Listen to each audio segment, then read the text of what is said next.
I make games to satisfy myself more than anything. That relentless drive to just create is more important than anything. Perhaps one of the most frustrating things I've ever heard was "don't create for the sake of creating," and it's stuck with me ever since as some kind of anti-doctrine. Broken Crucible was made because someone said I couldn't make something, so I did. Broken Crucible's story begins with one man and his quest to create a game. To maintain the dignity of all those involved, I will be referring to this mysterious individual as Horse. Horse wanted to make a game that was sci-fi, fantasy, sci-fantasy, with a scale of galactic proportions as well as all the way down to the small little stories of Lord of the Rings. But one of these caveats was that the hero must kill the dragon, or the local lord is dead. All this states is that heroic people must be able to confront heroic things. An army of dirt farmers cannot kill a dragon, but he also wanted it to be mechanical, as there is no technical reason why 10,000 arrows dealing 1 damage 5% of the time wouldn't eventually kill a dragon for mechanical reasons. Yes, Horse believed in the Tippyverse, but we don't talk about that at all. After many dialogues and talks and self-help sessions, and I think one instance of threatening him, he declared that I could never make his game. While he couldn't either, I took it upon myself to don that crown of sin. So Broken Crucible takes place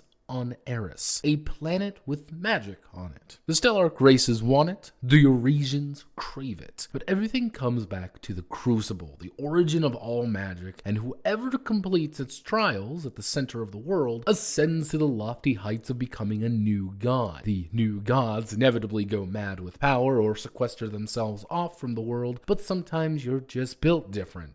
Right? And thus we have our pitch. The Striders begin their quest as wanderers, slowly rising through the ranks of heroes, myths, legends, and maybe even finding themselves at the peak of ascension as they abandon their soul in exchange for obsessive power and ability. The system, well, of course we use the 12v4 system. Someone actually asked me why I don't use d6s, as it's the exact same thing. But using our complicated mathematics here, scoring 3 successes on an interval of 4 on a d12 is 8%, while scoring a single success is 66. Reaching those 3 successes is a lot less likely on a d12, and because fuck you, I like d12s. Making a Strider is mostly about relying on our art skills and cores gained through our species and class.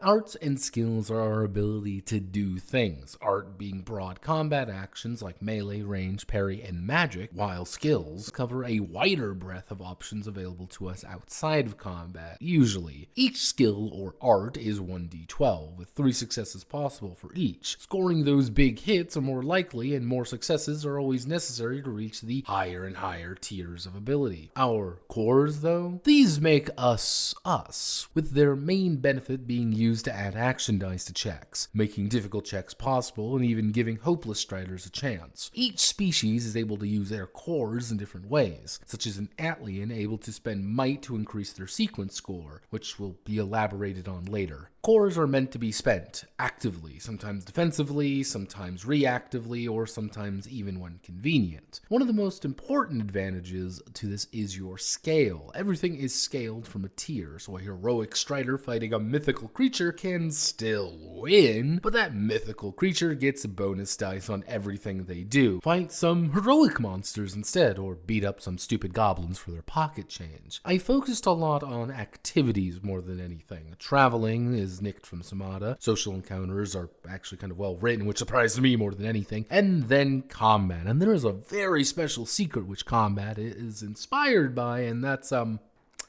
that's Final Fantasy XIII. Yeah, that one. The sequence combat has the PCs and enemies electing to take a series of actions, resolving them, and then waiting for their sequence score to come up again. With a sequence of 18, you could string 3 actions together worth 10, and then you would act again on sequence 8. Easy. Well, you can also perform reactions to block damage or attempt to stop it anyway. Your initiative and actions are linked, all on a line battle map to make it easier. Reach negative sequence, you get staggered and prepare to get power slammed by the Throngler for your repeated failures. Combat is a game of guessing, betting, and trying to maximize your returns while preparing for the worst case. Paradigm shifts?